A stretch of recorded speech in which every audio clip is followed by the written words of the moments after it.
name is Trine Hahnemann, and I'm a chef and a very keen baker. I live in Copenhagen, and I have a catering company there where we serve lunch for 3,000 people every day, and everything, all the bread we serve is baked on location. So, and then I also write cookbooks and travel around the world and talk about food and grains and baking.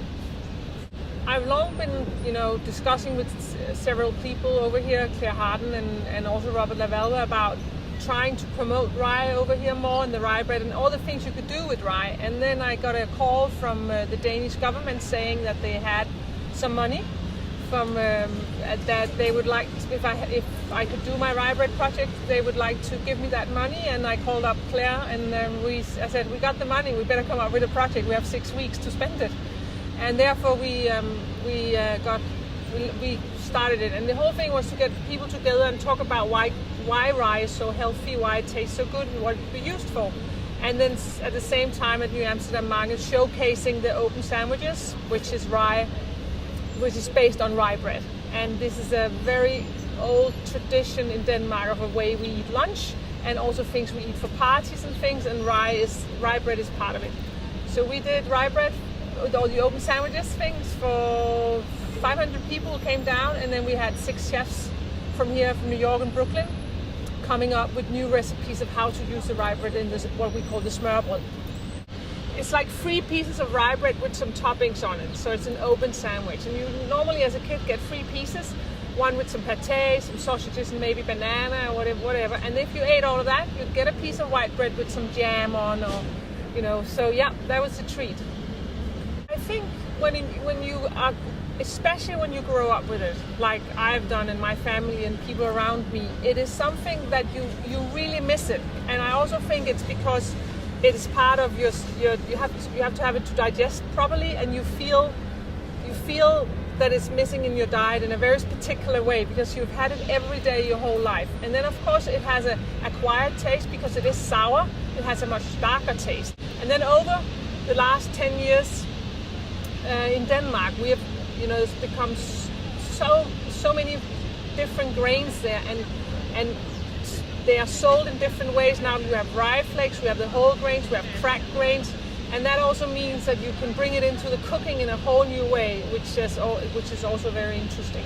It has a lot more fiber, but it's a slow carb, which means that when you eat whole rye flour, it will burn slower in your body, which is very important. But in general, there's surveys that show you should have 75 grams of fiber every day for health benefits, and all, which comes to reducing your risk of getting cancer. And all these new surveys, a lot of them, you don't really know what it is in rye yet that is so beneficial. You just know that it's just people, men with prostate cancer, the cancer has stopped developed in a lot of cases. But it can also have something to do with the fermentation of rye. It grows really well in the northern hemisphere, and farmers says that it's an easy crop. But of course, climate will always have to be with you. Rain and but it says to be able to grow. It's very resilient, yeah. And it's even this year, I don't know how, had rye grown around my garbage bin in the middle of the city in Copenhagen. That just shows, one day it was rye all over. I'm just like, whoa, what's going on here? It's a grain that wants to be here, for sure. I knew that there's a lot of rye up there, and I was talking to Robert Lavalva at the New Amsterdam Market and said, isn't it possible, because he's talked to the farmers, they all said, we actually like to cultivate some more different grains because we've fed most of the rye to animals over here, and now there's a bigger demand and an interest in finding out what would grow well and what we could use the different things for, and the different in taste. And so I said, okay, I'll look into it. I'll talk to the farmers about if they could give some of their grains to us and whatever. And then I thought, what about the Nordic Gene Bank? And through my connections in the Nordic Council of Ministers, as who are the owner of the Nordic Gene Bank, or who runs it, and they said, yeah, no problem. Let us know what you would like to have, and we'll, and we discussed it for Elizabeth Dyke from Origin. her and me discussed with ones, and I got a list, and we were looking at them, and half of them I have no idea what it is. She has no idea what it is.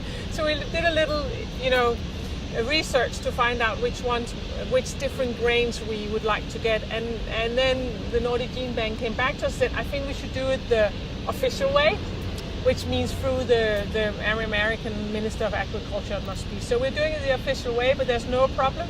The rye is being sent in the next month from the Nordic Gene Bank in Svalbard in Norway, and will arrive here in New York State and be handed over to the farmers.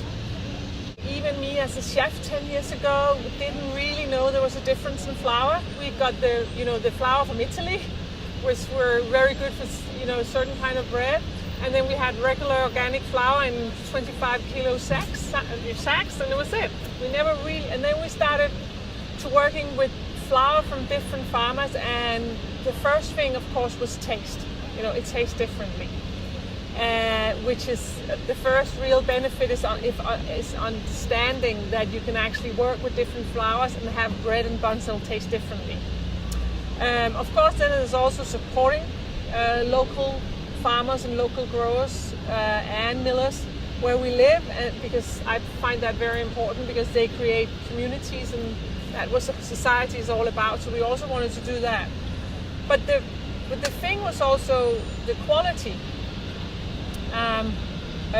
Because you know much more about where it comes from when you can say it's from that and that area. When you don't mix a lot of grains, but the millers test the grains, and they can tell you how much protein content is in them. And then there's the other thing, and that's the germ. You want that in your flour because there's so much vitamin E in that, which we believe is really, really healthy. But normally it's taken out of the corn before it's milled, because that's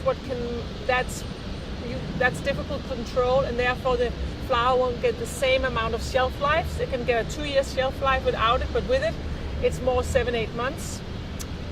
But then you have fresh flour, and the fresher your flour is, I find the baking quality is better. So we like to work with millers that we call up and say, now we're going to get so and so many kilos of flour, and then they mill it and send it over, and we have it in a week. And of course the process of it is very surprising also to me, because that flour bakes completely differently. That means you have to look at the way you bake, and you have to play with it much more and get to know it, because flour is not flour. Flour is a lot of different things, and it's taken time to both to have the chefs in my company who also bake the bread, because everybody in my company bakes. We don't have one people who are the baker. It's something that we all is part of, because we have a rotating system, so we do everything in the kitchen, and therefore you kind of have to love it, because it's difficult. But the most important thing when you do all of this is learning the resting period, and how much water you put in it, and how much you should knead it, and play with it.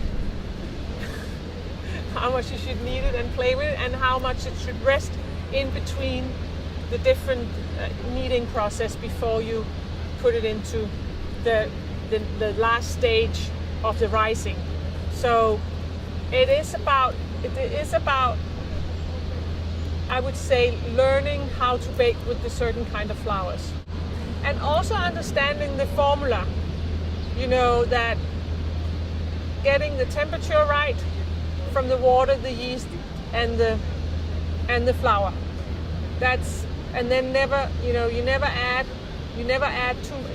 add flour as soon as you start your formula. You add more water to get the right consistency, because flour is different each time. So that's the other way around it. And then also think about how much salt you put into it. Salt is due to taste, so that's of course a way to play around it as well. You need it to taste really good, but in the process of doing that, the resting periods are very important, because that's where the taste is developed. So it's both the ability to rise. So everybody wants these high bread with a nice crust, soft inside, with a good taste. I mean, that's what we all want.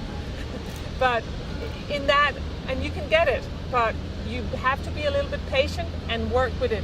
don't fight it. When you talk about rye, protein content is not the same as wheat. In wheat you are very dependent on protein content.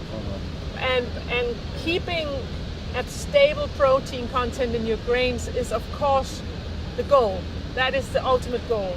But I think when you start this collaboration with the farmers, you have to be patient and then work with because they're going to get better at it, and come up with ways of ensuring their quality, which will be with that. So, but at the same time, while they do that, I believe that you can work with them and make sure that through the resting period, come up with really good results anyway.